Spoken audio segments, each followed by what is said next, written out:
I want to introduce our two guests that we have here invited with us on the panel. Mark, to my immediate right, Mark Borisuk, together with his wife Charity and their 5 daughters, have lived and ministered in Beijing, China for 15 years, where Mark was involved in strengthening the local churches there. He started a translation ministry that continues to translate commentaries and resources to help strengthen the global Chinese church. Mark, thank you for joining us. And also, at the end, Santiago Armel. Santiago and his wife Juliana, they have one son, and the reason Santiago is particularly glowing right now is because they have another child on the way. Yes, that's right.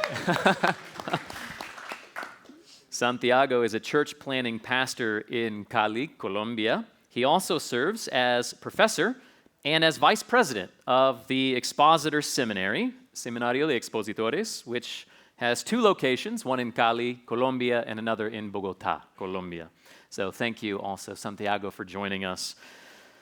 Since we're going to be discussing shepherding missionaries and their families, perhaps it would be beneficial for us to begin by painting a picture of what is the biblical role of the family on the field? What is the biblical role, the biblical design for family? So my first question for both of you would be, how does a Christ-centered family strengthen your witness and serve your cause on the mission field or in a church planting endeavor?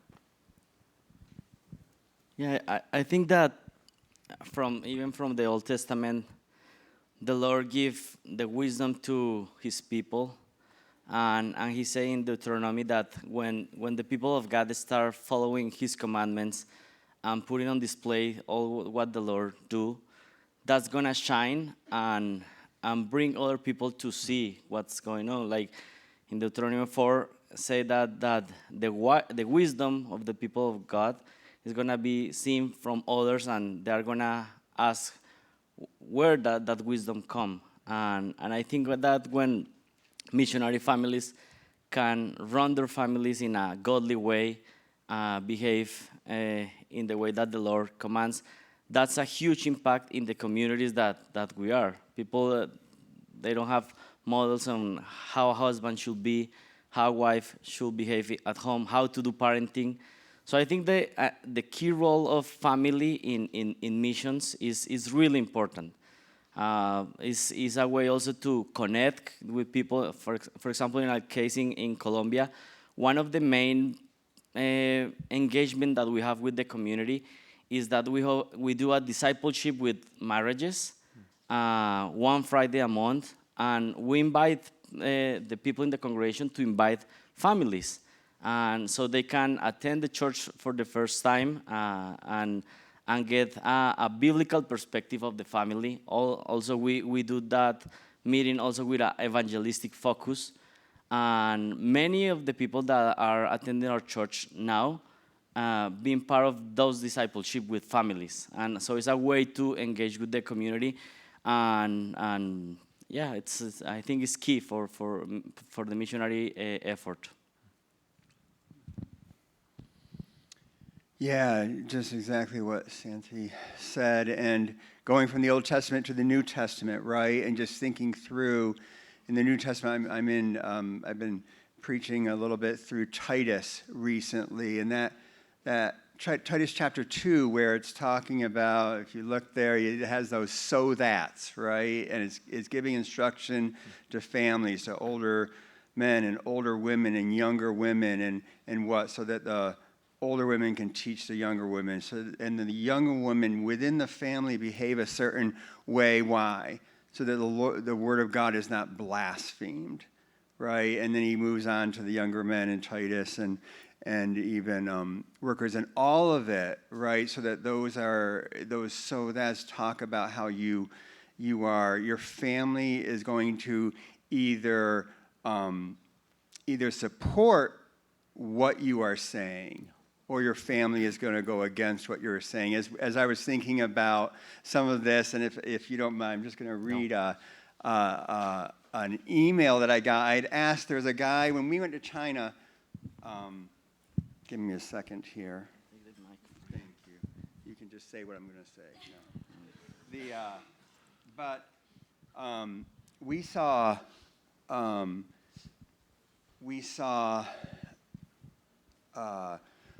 5 people come to Christ that first year. And you're the second year. Second year, we started after 1 year learning the language, didn't know the language well, and started a Bible study. And we saw 5 people come to Christ, and you're just thinking, wow, you must be quite an evangelist. I'm not, all right? But I asked one of those guys a while back to share what made him, what the Lord used to bring him to himself. And this is what he wrote. And again, you shouldn't be the hero of your illustration. So this is not about me, but it is about me.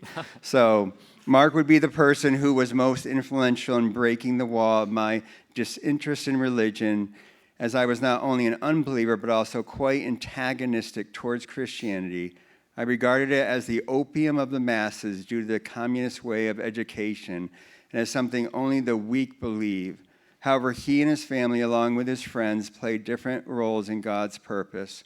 First and foremost, the aroma of the marital love he and his wife showed. You know I didn't make this up because I wouldn't say the aroma of the marital love, all right, that he and his wife showed attracted me to what they believed, since I grew up with parents who fought a lot, and so I had embraced the prevalent view that marriage was a graveyard of love.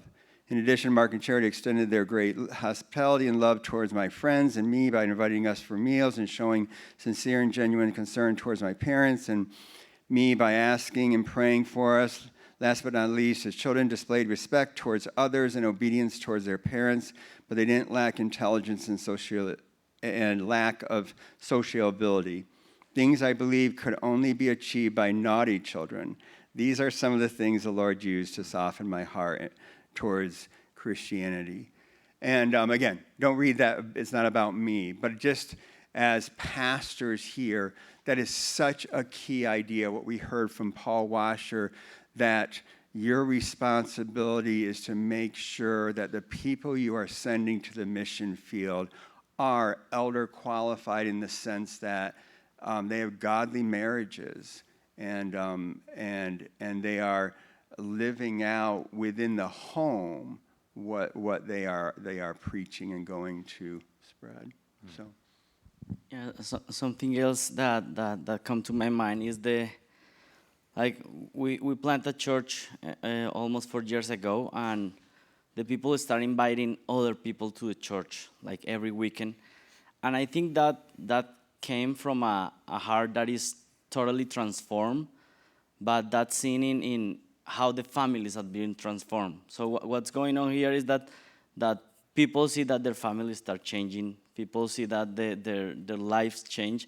So they want to share that with their neighbors, with their family, inviting like the Lord, like Jesus Christ changed my family, and I want you to have that. So I think that's the key for everything is as we read in the New Testament, like the Lord changed their lives, and they want to share the gospel with other people because it's real in their lives. And I think the first impact that people that been saved is the first impact is in their families. Like they start seeing the change in their families.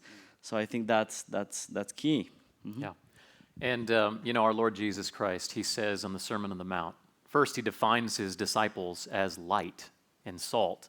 And then he says, let your light shine before men so that they may see your good works and glorify your heavenly Father. I think it's important to realize, as these men have shared, that our families, and if a man is married, it's his marriage where a lot of that light is going to be put on display. If a man has children, it's in his interactions with them that kind of characteristics and attributes, the communicable attributes of God are put on display.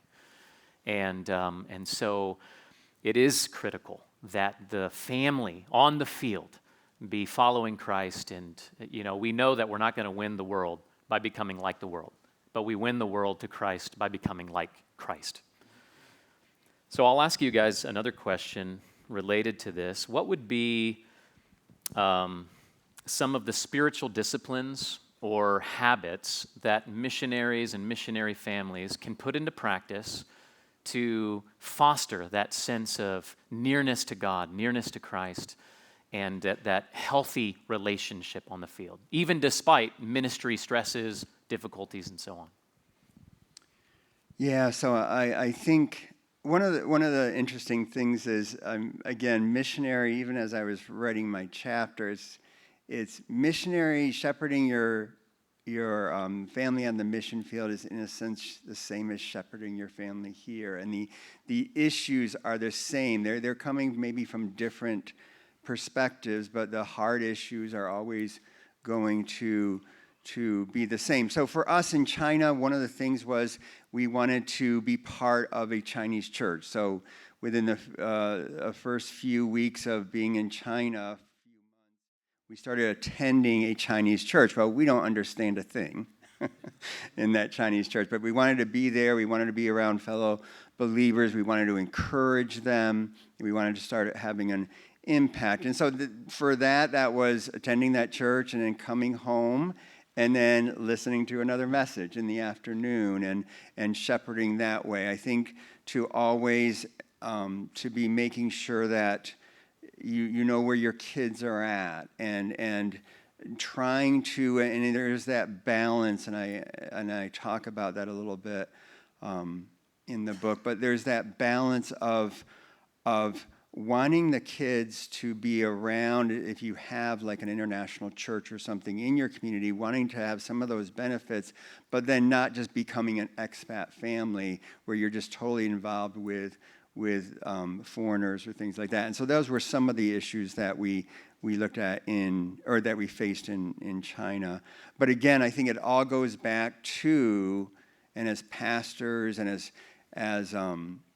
as teams, I love what Tom said, but teams supporting missionaries to come back to how are you doing as a dad and husband? How are you doing as a mom? Do you know where your kids are at? What are they struggling with? And things like that. Yeah, I think that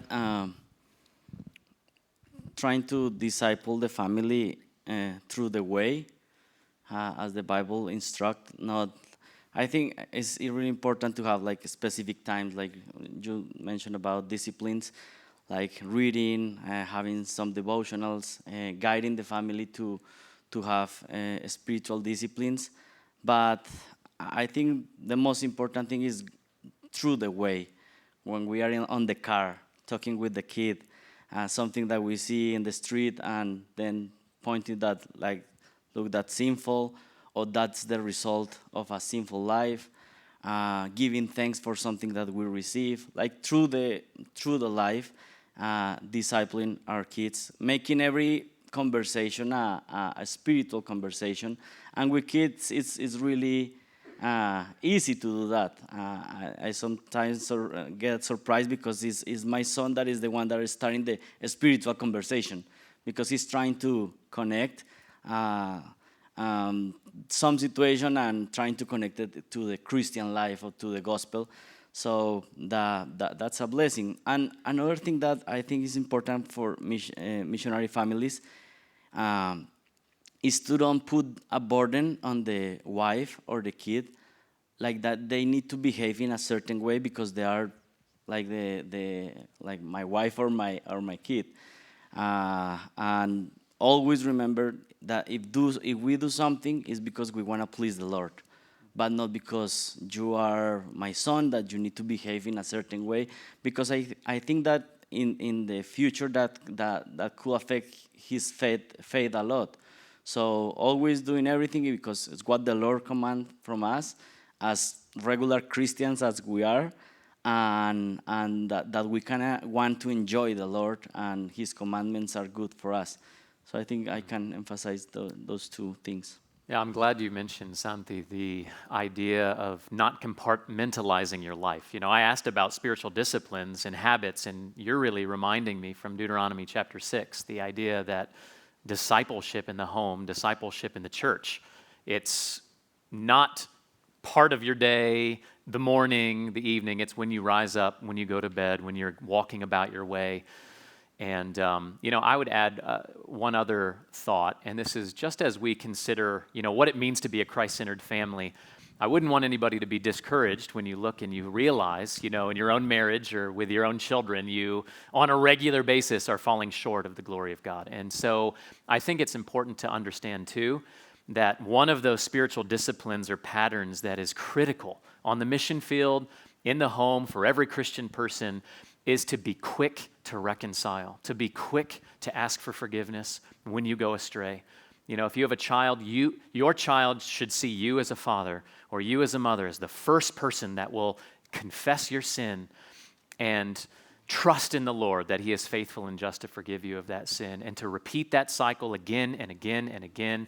That'll be a healthy thing, I think, not only for your own children, your own wife, your own spouse to see in the home, but also something that would be healthy for a world, a dying world that doesn't understand reconciliation, to see.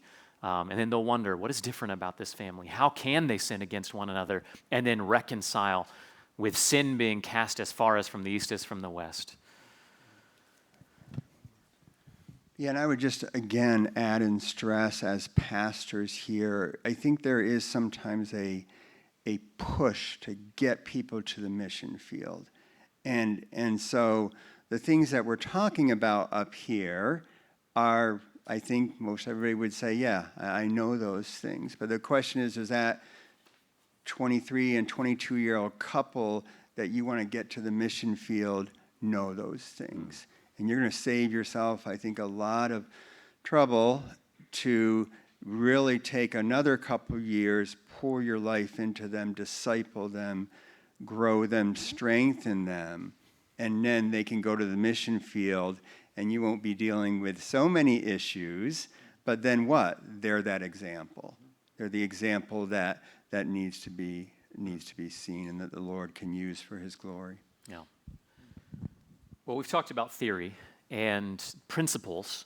I'd like to hear maybe some concrete examples. Santi, I know that you and your wife were sent out relatively recently to engage in church planting in Cali. Could you share some of the particular challenges that you guys faced, in a Colombian context or maybe in a Latin American context, to help us understand what are some of the difficulties that ministers faced in your region? Yeah, I think that in our particular case, the first thing, we are originally from Colombia, but our son was born here. When we returned, he only speak English. So the first months was really difficult to engage with other kids. In the games, they start playing, but he don't understand what they are saying. And at the beginning was a little bit difficult. That it's already solved. But the other thing that I think sometimes is difficult is that when you are doing church plant and you came from a really mature church, you normally are around of people that are really mature, that they are doing parenting so well, that they are being part of a legacy of families that are believers. So when you arrive to a church plant, sometimes you don't have that on this side. And I need to remember my wife time and time, that's the reason we are here, to develop that in the coming years we are going to have a lot of families that are mature. Because sometimes we need to have many conversations in our house with our kids, but why if the other kids of the church are doing that? And I need to remember, that's the reason we are here, to teach them and to disciple the families to be mature. So I think that's something that not many people talk about that, but you face that. You come from a mature church, but then you arrive, and you should be like the mature to help the others. And sometimes it's difficult, especially with parenting, because you are trying to raise up your kids, but you do that in community with other people. And sometimes it's difficult. It's not just the difficulty with the people outside the church, but the people that are coming to the church, the Lord is saving them, but they are not mature enough. So I think that's a challenge to face. Yep. Yeah, just practically, we moved to Beijing. Beijing's a modern city to a certain extent. There's still some difficulties there, but I remember I was doing a presentation at Grace Community Church in one of the fellowship groups, and a dear missionary friend, Aaron Shryock, and his wife Susan. His wife Susan has cancer, so if you know of them, be praying for him. But he was in Chad, Africa. He's going to the well to get water, right, for his house and stuff. And I'm showing my pictures, and we got a Bible study, and I got Papa John's pizza boxes on my table, right? And I'm just like, okay, Aaron, this is embarrassing. I just said it right to him in the fellowship group. I know I'm not a real missionary here, right? So, and even in answering this question, we didn't face some of the struggles that certain families will face. But again, just that the idea of just being with your kids, in one sense, it was a tremendous blessing to have your family on the mission field. We read as a family more than we had ever read because you don't have so many distractions. So that's a good thing. But then how are you using that time, and to make sure that you're discipling your family, to make sure that as ones that are busy in ministry, you're stepping back and making sure you're spending time with the family. For us, it was doing a bike ride through Beijing, all on our bikes, and different things like that, and to just make sure that, there aren't as many outlets, maybe not as many friends, and so you grow closer to the family, and you make sure you're there for your kids in that sense.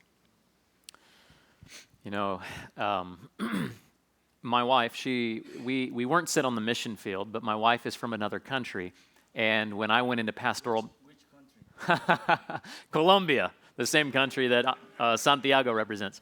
So when we went into pastoral ministry here in the United States, it was almost like we were in a hybrid situation where my wife felt like a missionary. She's learning a new language. She's, around people that are different, have different backgrounds. And I remember early on being wrong about something, and this relates to shepherding our families on the mission field. My wife expressed that she's lonely. And I initially thought, well, this means we need to find some friends in the church. There needs to be some ladies around her that can come alongside her, and this sort of a thing. And there is truth in that, right? We understand Titus chapter 2 and the value of having older women in the lives of younger women, teaching them to love their husbands and such. But, I didn't realize at the time, at a deep level, until I went back to the creation story and was reading again in Genesis and seeing that God's solution to the problem of human loneliness was the establishment of the institution of marriage. And my wife is saying, I'm lonely. And so, I remember just welling up in tears and having to ask for forgiveness from my own wife because I'd spent so much time engaged in ministry that my first sheep was neglected. And so that's something I think it's important for all of us to remember, as it comes to shepherding our families. Let's talk about the trials that we can each face on the mission field or in ministry, and how those trials can actually serve to bring a family closer to Christ. So let me ask you guys, how can trials on the mission field refine and even strengthen your witness as a missionary family? Yeah, sure. So I think God or people around you, they don't want to see a perfect family. They want to see how you're reacting, how Christ has changed your reactions when you come to those situations where there are difficulties in the family. Obviously, some of the impact of Victor and others, they understood we're coming from wonderful America in their mind to live in China, and they know the struggles and the difficulties, and yet they're seeing us in the midst of those, and we weren't always faithful at all in those, but they're seeing that Christ is making a difference with those. And so the whole idea that God, I think that, again, missionaries aren't that much different. No matter where we are in life, whether it's a pastor's family or just a Christian family, it's those struggles that we face and people seeing us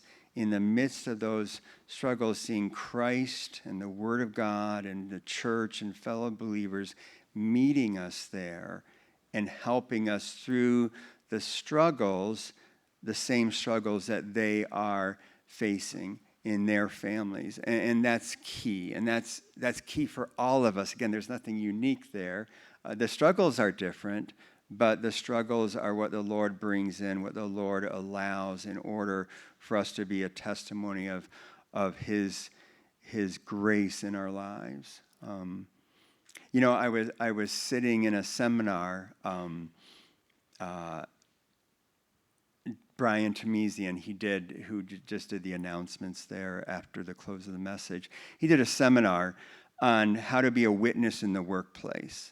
And he did a great job on that. That was Sundays in July. If you want to try to do that, look that up at Grace Church. But he said there's only one thing from that seminar I remember.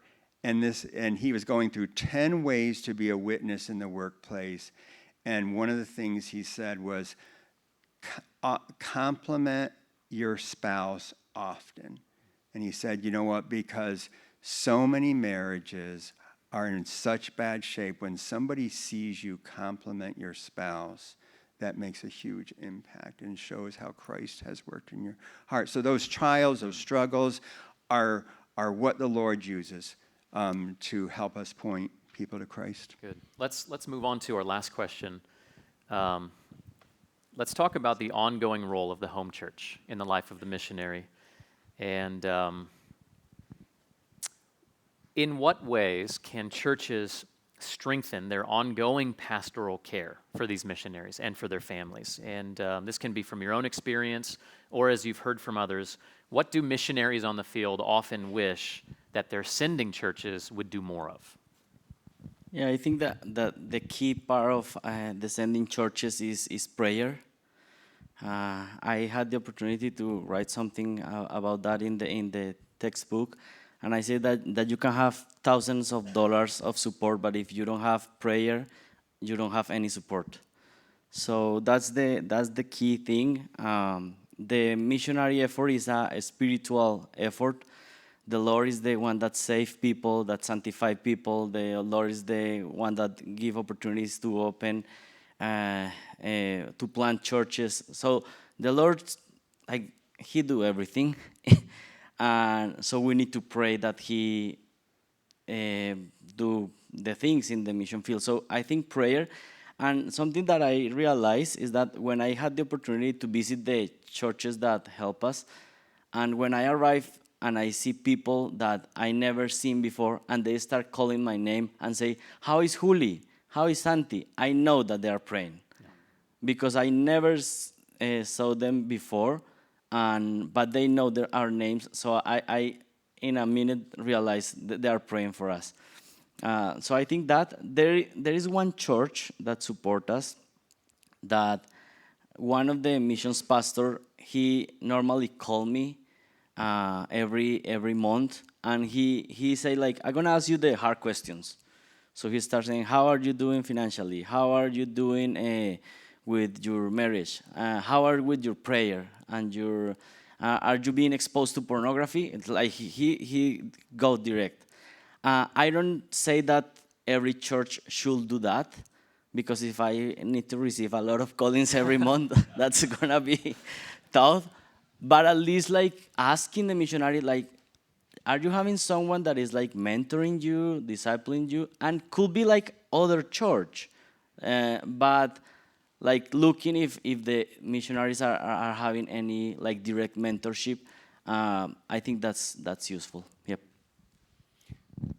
Yeah, I think Santi covered this one. I am going to go towards more the negative. I think sometimes we come home and people are just like, oh, you're missionaries. My mother says this to me all the time, but you're a missionary in China. She's trying to give me money for certain things. But but I think we need to be challenged. I really do. I think the church needs to challenge us. We need to be challenged in how we're using our time. I think people are so concerned about saying anything. So I really appreciate what you said there at the end, or the whole thing: prayer, support that way, encouragement, but also that challenge of, are you leading your family well? How is your wife doing? How are your kids doing? What are you doing for them? Yeah, you talked about how you're spending all this time preparing classes and teaching this.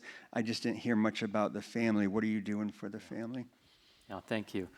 It's always a little awkward when you're on the mission field to ask for support. And I'm not on the mission field, so I can just be an advocate for these men and for others. You know, it's interesting. Santi mentioned that he appreciates it when people are praying for him, and he's like, I don't even know who this person is. You know, hardly. They obviously know me much better than I know them. And I think that that's maybe a good word to conclude our time on. 3 John.